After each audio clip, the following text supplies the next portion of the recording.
Judaism has a very rich culture and heritage, and we should not forget it, and we should never give it up.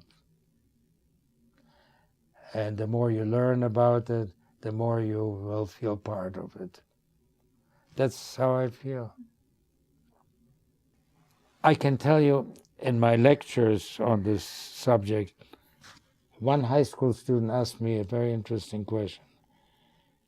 He said, when you lived through all this, escaping and so on, are you sorry that you are Jewish?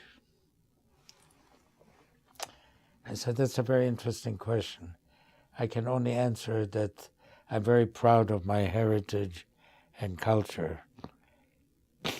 And this really sums it up.